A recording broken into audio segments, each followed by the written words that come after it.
Olá, turma! Bem-vindos à aula de língua portuguesa.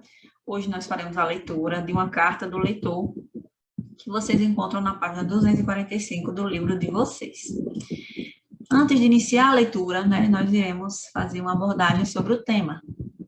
Algumas vezes você já leu um texto jornalístico e teve vontade de elogiar, de criticar, de comentar ou esclarecer um assunto em relação a ele? Muito bem. Então, a seção de cartas encontra-se na grande parte dos veículos de comunicação impresso. Pode receber nomes como cartas do leitor, cartas à redação, painel do leitor ou comentários. Através desse gênero textual, a carta do leitor, o leitor pode interagir, manifestando-se sobre os assuntos tratados. O veículo de comunicação tem a oportunidade de conhecer e divulgar os posicionamentos dos seus leitores. Feita esse apanhado geral, nós vamos iniciar a leitura do texto, aí da página 245, Carta do Leitor, Consumismo. Muitos dos males que afligem a humanidade e fazem entrever a possibilidade de um futuro trágico são provocados pela mentalidade consumista, na qual estamos inseridos, que é sinônimo de mentalidade egoísta e se resume na fórmula de possuir tudo logo, sem pensar nas consequências que a nossa atitude pode trazer à própria sobrevivência do planeta. Basta pensar, só para dar um exemplo, na selvagem destruição da floresta amazônica por motivos econômicos, no avanço do deserto na África, na poluição do ar e dos mares e no buraco de ozônio que foi encontrado na atmosfera, na direção dos polos. Todos esses fenômenos foram certamente causados pela ação dos homens. É necessária uma mudança de mentalidade. Deveríamos ser pessoas que não desejam tudo e de uma só vez para si mesmas, mas, impulsionados pelo amor, deveríamos ter sempre presentes as necessidades dos outros e, portanto, sabermos renunciar a bens supérfluos para que os outros possam ter o necessário. Deveríamos ser também capazes de discernir propostas semelhantes feitas por grupos sociais e políticos, por exemplo, pela redução dos lucros, para dar trabalho aos desempregados, um salário que leve em consideração os encargos familiares, a nossa responsabilidade diante do problema ecológico e assim por diante, para poder apoiá-las e formar opiniões. José Camilo Magalhães Paz de Barros, Jaú, retirado do Jornal do Comércio de Jaú, em 6/2/2016. Bem, qual é o assunto tratado nessa carta de leitor? O consumismo desenfreado em nossa sociedade que impacta o meio ambiente, Quem foi que escreveu e a quem ela se dirige? Quem escreveu foi José Camilo Magalhães de Barros e a carta foi escrita ao Jornal do Comércio de Jaú. Essa carta faz alusão a alguma matéria específica do Jornal do Comércio de Jaú, onde ela foi publicada. Não faz referência, apenas discute o tema consumismo sem relacionar com um fato específico, reportagem, artigo ou notícia. E qual é a opinião do autor sobre as causas do consumismo? O autor defende a ideia de que mentalidade consumista e mentalidade egoísta são sinônimos, O consumo, sem pensar nas consequências em relação ao planeta. E quais são os fenômenos resultantes dessa ação consumista?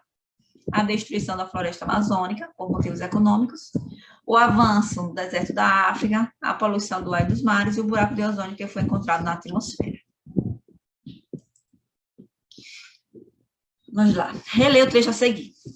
Muitos dos males que afligem a sociedade, a humanidade, e fazem entrever a possibilidade de um futuro trágico são provocados pela mentalidade consumista, na qual estamos inseridos, que é sinônimo de mentalidade egoísta, e se resume na fórmula de possuir tudo logo, sem pensar nas consequências que a nossa atitude pode trazer à própria sobrevivência do planeta. Qual é a questão controversa identificada nesse trecho? O autor atribui os males que afligem a sociedade à mentalidade consumista. Que tese é apresentada em resposta a essa questão? A tese defendida pelo autor é de que a mentalidade consumista é sinônimo de mentalidade egoísta, que se trata de possuir sem pensar nas consequências em relação ao planeta. Você concorda com a tese apresentada? É uma questão pessoal, certo? Qual é a diferença entre a tese do leitor José Camilo Magalhães e as discussões feitas pela pesquisadora Maria Helena Martins?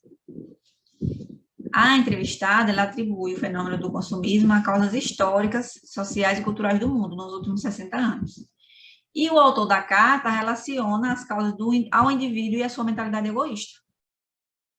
O leitor utiliza-se de argumentos de exemplificação, princípio, causa e consequência. Letra A. Transcreva um argumento de exemplificação. Só para dar um exemplo, na selvagem destruição da floresta amazônica por motivos econômicos, no avanço do deserto da África, na poluição do ar e dos mares e no buraco da camada de ozônio. Por exemplo, pela redução dos lucros para dar trabalho aos desempregados, no salário que leva em consideração os encargos familiares, a nossa responsabilidade diante do problema ecológico. Transcreva um argumento de princípio. Deveríamos ser pessoas que não desejam tudo, e de uma só vez, para si mesmas, mas impulsionados pelo amor, deveríamos ter sempre presente as necessidades dos outros. Um argumento de consequência. Todos esses fenômenos foram certamente causados pela ação dos homens. E um argumento... Não, esse foi o argumento de causa, né? Agora, o argumento de consequência. Na selvagem destruição da floresta amazônica por motivos econômicos, no avanço do deserto da África, na poluição do ar e dos mares e no buraco da camada de ozônio. Em sua opinião, qual desses argumentos apresenta maior apelo para convencer o leitor? O argumento de maior apelo é o que trata do amor, né? Visto que é o princípio universal com o qual muitas pessoas, independente de posições, se identificam. Com quais argumentos usados pelo autor da carta você concorda? Você se convenceu com eles? Essa pergunta também é de resposta pessoal, certo? De que argumentos usados pelo autor da carta você discorda? Por que você não se convenceu com eles? Outra pergunta de resposta pessoal. E o oitavo, que argumento não tem relação com o tema discutido? Deveríamos ser também capazes de discernir propostas semelhantes feitas por grupos sociais e políticos, por exemplo, pela redução dos lucros para dar trabalho aos desempregados e um salário que leve em consideração os encargos familiares. Lê as informações do quadro a seguir sobre intertextualidade. Nós damos o nome de intertextualidade às relações que os textos estabelecem uns com os outros. Geralmente ocorre intertextualidade quando um texto tem outro como ponto de partida, confirmando suas ideias ou confrontando-as. Agora, releia a entrevista, o jovem é especialmente suscetível aos apelos do consumismo e relacione-a com a carta do leitor. Explique as semelhanças de abordagem entre os textos e explique as diferenças de abordagem entre os textos. Bem, as semelhanças é que, na entrevista, a especialista trata da relação entre consumismo e o impacto no meio ambiente e sobre o consumo baseado na necessidade.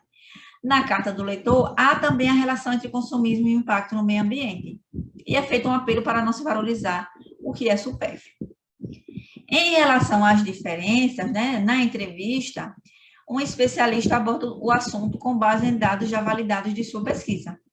Assim, sua abordagem é acadêmica e analisa o consumismo sob o viés histórico, cultural e sociológico. Na carta do leitor, o autor se coloca como alguém indignado em relação aos problemas causados pelo consumismo e tem um teor mais pessoal e de apelo às pessoas pela tomada de consciência e mudança de hábito.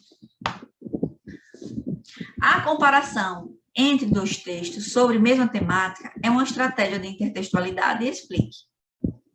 Sim, né? Porque os textos eles foram confrontados em suas semelhanças e diferenças e tratam do mesmo tema, embora sob óticas diferentes. O que, né, nos traz uma maior maturidade linguística, né?